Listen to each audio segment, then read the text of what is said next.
Morning, everybody. Good afternoon. So, as Dan said, we're going to talk about how trust architects help organizations get started with UNTP.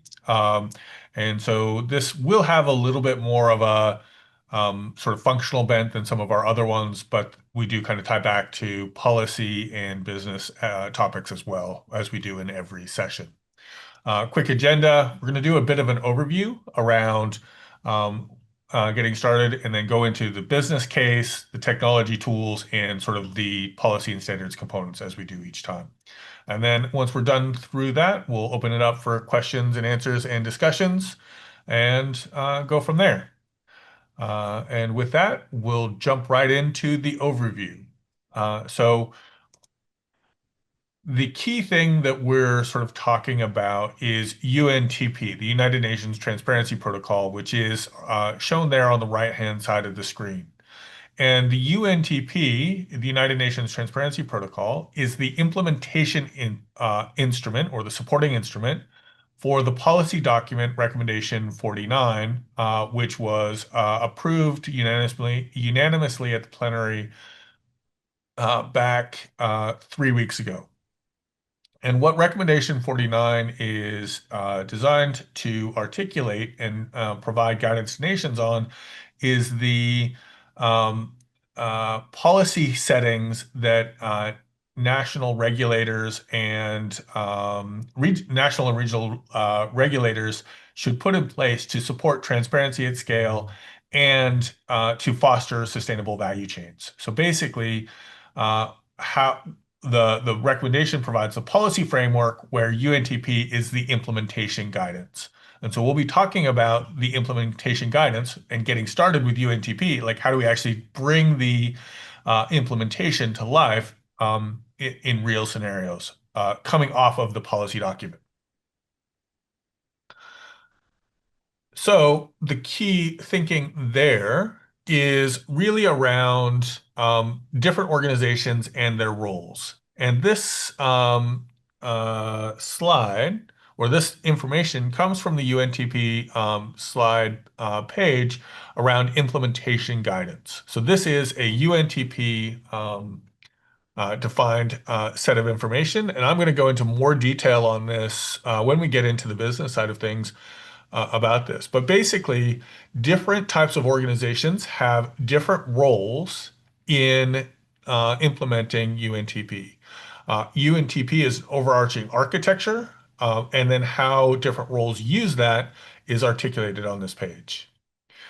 So if you are a business that produces or manufactures or delivers products, you would implement a UNTP extension, particularly issuing product passports, so facility records and traceability events to your specific industry needs so that your customers can easily verify the compliance and claims that you're making about your products.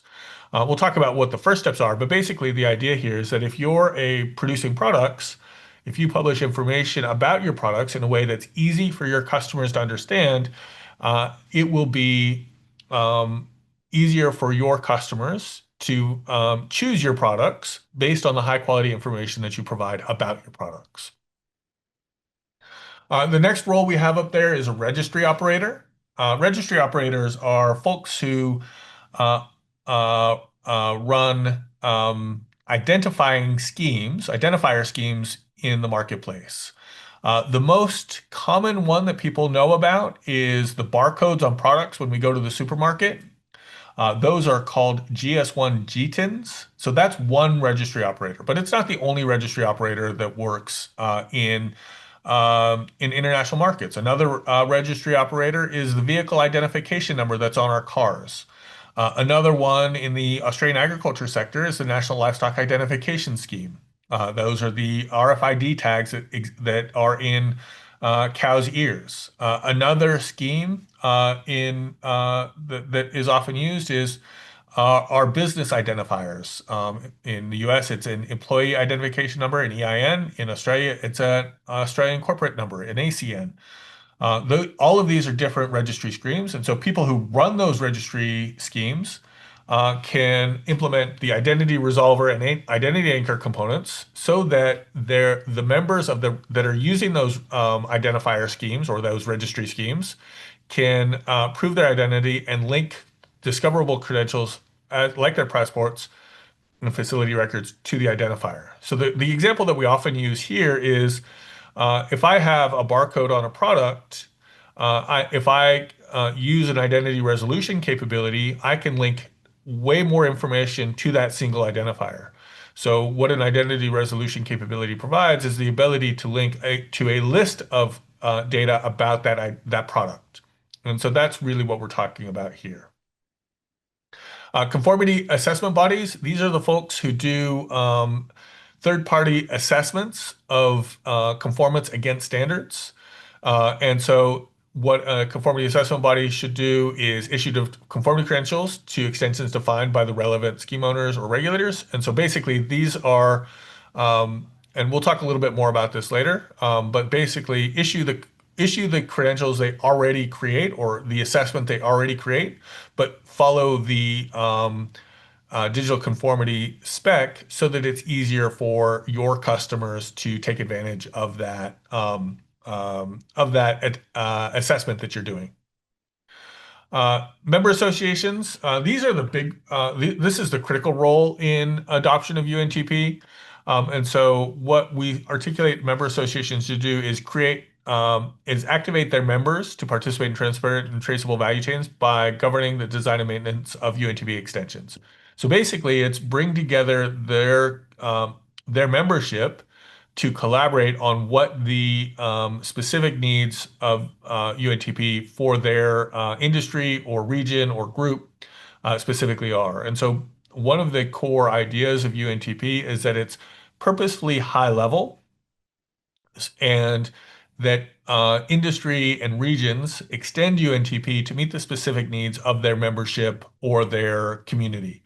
And that's what we talk about. That's what a member association can do in implementing UNTP. If you're a regulator, the key thing is to issue your regulated instruments as conformity credentials, so permits, licenses, and certificates, so that your regulated community can leverage that information and attach it to their products to demonstrate their compliance with local regulations and standards. Scheme owners create sustainability vocabularies.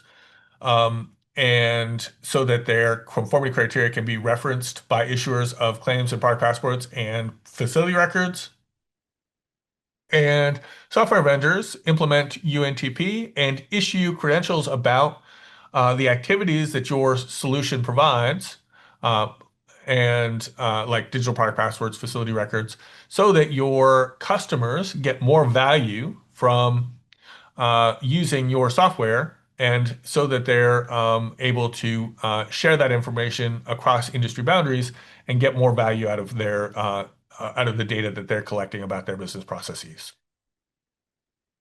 Um, so these are kind of the big things. And then when I go and all of these sort of descriptions that I've been describing are kind of on this page. And so I talked a lot about digital product passports, digital facility records, digital conformity credentials. These are the core elements. The digital traceability event is how we link upstream products with our downstream product passports. Valuing the data, this is really very much around what a member association would do. This identity resolver here is really what registry operators do. And so let me actually sort of so registry operators do this. Businesses issue product passports, facility records, and traceability events. Conformity assessment bodies and regulators issue conformity credentials. Scheme owners issue SVCs down here at the bottom. Um, and also regulators do this. And then regulators also do digital identity anchors and verifiable and decentralized access. Well, really the digital identity anchors. Decentralized access control is really done by businesses where they share data that meets their specific needs. And so that's kind of the overview of how different roles in the ecosystem might connect with the UNTP. The next thing I'm going to do is really, from a business perspective, when we're having that first conversation, is how do we get started? And so I'm going to kind of go through that again, but really say what is the first step so that folks can take a step forward without having to uh, understand do everything from the beginning. Because oftentimes taking a first step is much more important.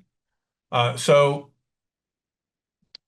of the things we talked about is that producers and businesses can do is issue product passports about your products. And the key thing here is issuing digital product passports with information that you're already maybe making public or publishing.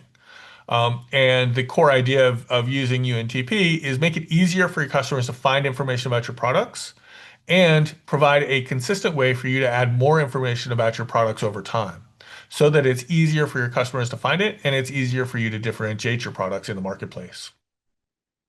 Registry operators, uh, make your identifier a signpost. And so I talked before about the core idea of registry operators being, and I sort of mentioned identity resolution services and digital identity anchors, but really registry operators, the core identity of a product, of a process, of something, of a facility in the marketplace, becomes a signpost for more information about that product or facility or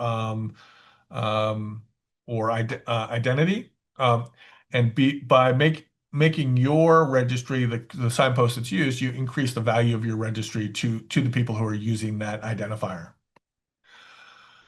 Conformity assessment bodies. This one is relatively straightforward. If you're already issuing certificates in PDF form, just issue those same conformity certificates as digital conformity credentials following the UNTP scheme. So that the value of your assessments are higher. So by issuing them as verifiable as UNTP credentials, it means that your customers can reuse those in and attach them to their digital product passport to bolster the claims they're making about their product. So and then the other sort of value proposition to a conformity assessment body is because conformity UNTP credentials are tamper resistance and tamper proof.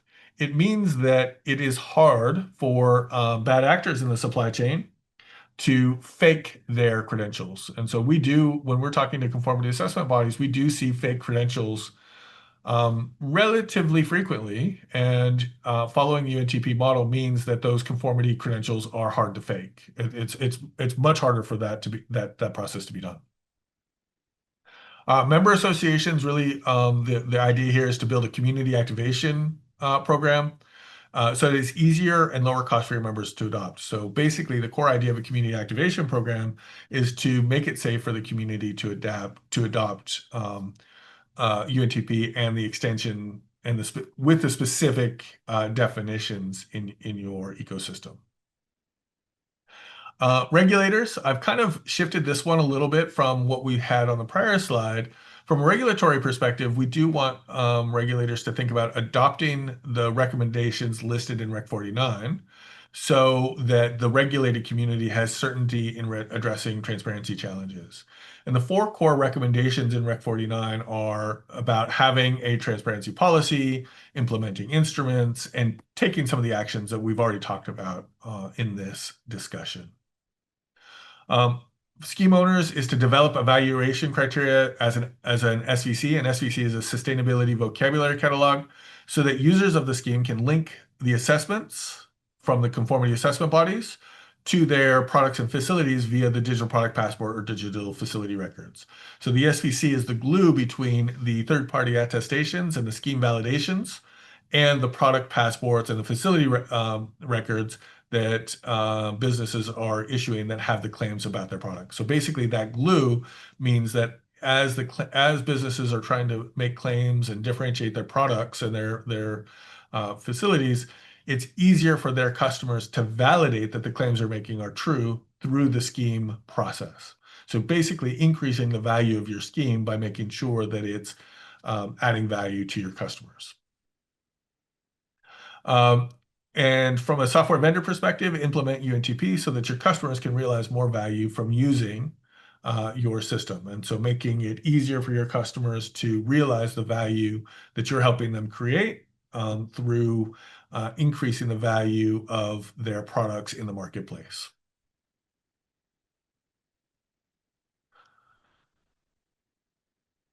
Next, I'm going to talk about technology and how the technology tools that we use to implement UNTP. The key thing that I'm going to talk about is three sort of scenarios of capability that the tools enable us to do. So the first one is building a reference implementation.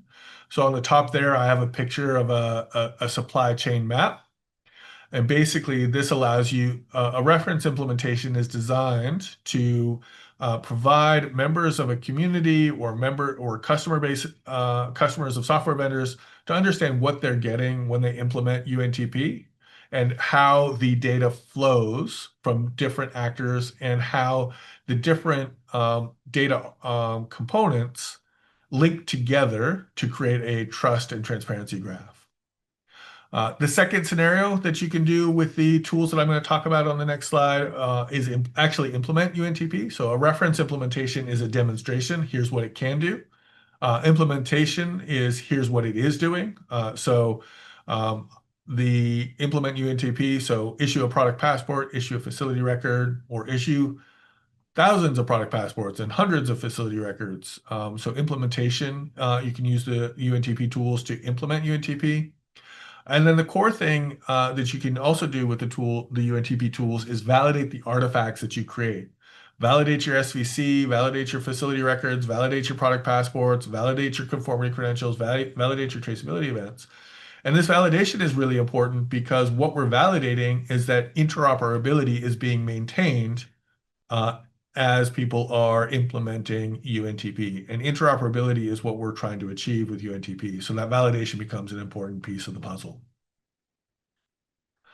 On the next slide, I've got the tools that we have listed. And again, this is on the UNTP site. There are kind of three core components here. And I know there are four up on the screen, but there are three links up here. Where two of the links kind of point at sort of more detailed packages underneath a key component. But Project VC Kit, this is a tool that verifies and issues credentials. So those four components in the middle of UNTP, if we go back, let's see if I can find that slide quickly. So when we talk about issuing credentials, we're talking about these four credentials really here in the middle, which is so you use VC-Kit to issue these credentials, and you also use VC-Kit to verify that the credentials that you've been sent from your supplier are correct. And so basically issuing those are done via VC-Kit. And that's that first tool, and there's a GitHub repo under the UNCFAC domain to get that information. And so that's really, if we go back here, when we're implementing UNTP, we're using VC-Kit. When we're implementing a reference implementation over here on the top, what we're using is the mockapps tool. And basically, this gives us the ability to validate the different tools or validate the different implementation and show to our customers and our communities how this solution works. And so the mockapps tool is to build testable supply chain implementations to test and validate DPPs, digital facility records, traceability events, and conformity credentials in the supply chain. The third tool that we'll talk about is the identity resolver tool.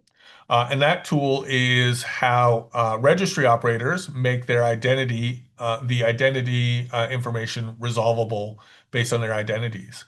But importantly, the identity resolution tool is similar to DNS in that it allows you to redirect from the identity resolver to a self-hosted identity resolution tool. So you don't have to publish your data to the host of your identity resolution service, you can actually host your data locally and have the resolution service point to your local hosting of your data. And that gives you agency and ability to control who has access to that data. And you don't have to publish everything. So you can publish to the identity resolution service a redirection to your local service. And the identity resolver tool that we have listed there serves both functions. And then the final one is the UNTP test suite. And I kind of mentioned that it's part of this, the mock apps and the test suite are bundled together. And the identity resolver is also bundled into this ecosystem because testing of the artifacts and making sure that they all come together is an important component of the overall ecosystem. And that's bundled in that mock app or that test ecosystem. And the test suite allows us to validate that the DPPs, DFRs, DTEs, DCCs, and identity resolution ecosystem is all correct and is maintaining interoperability across the ecosystem and ensuring that there's no ensuring that implementers are maintaining interoperability so that customers can be confident that they're getting consistent information from their suppliers, regardless of the industry and domain that they're working in. And then the policy and standards that are kind of driving the adoption of UNTP. So I'm going to go through this relatively quickly and then going to open it up for questions and answers.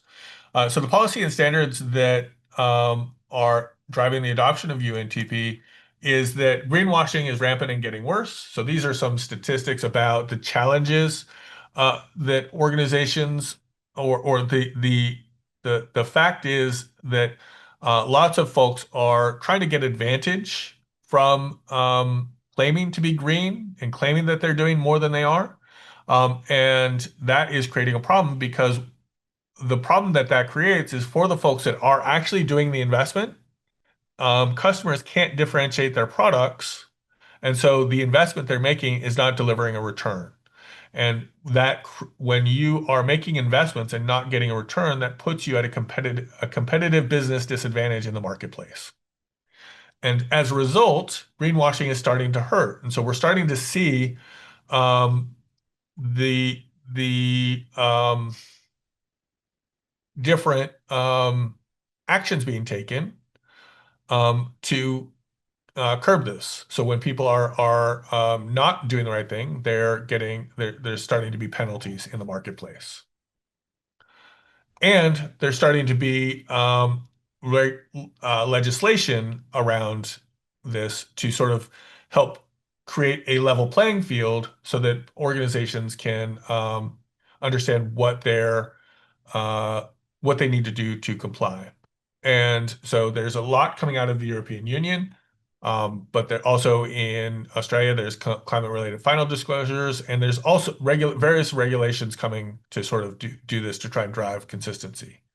But one of the challenges you have as a business is how do you comply with all of this complexity in a consistent way? And that's where UNTP comes in. And what we have here is a slide that actually was put together by Surpass. And Surpass is funded by the European Union to explore how digital product passports that are legislated in the EU actually get implemented. And what they've identified is that the EU regulation only applies to the economic operator putting the products into the market in the European Union. And so that's the brand that's selling a car or selling clothes or selling food in the market. They have to comply with European digital product passport legislation. But every product that's the economic operator is putting into the market has upstream traceability and transformation data needs. And so UNTP has been identified as the upstream data feedstock to that legislation. And if we kind of think about this pattern over and over again, if I'm trying to get my products into um, any market, I will have the market requirements to enter that market. So market access requirements is going to be different in every market, right? Every country has the ability to legislate what the rules are to place products in the market. And so having a consistent framework for the upstream supply of products into the product that you're placing into the market is really where the demand for UNTP is coming from and developing.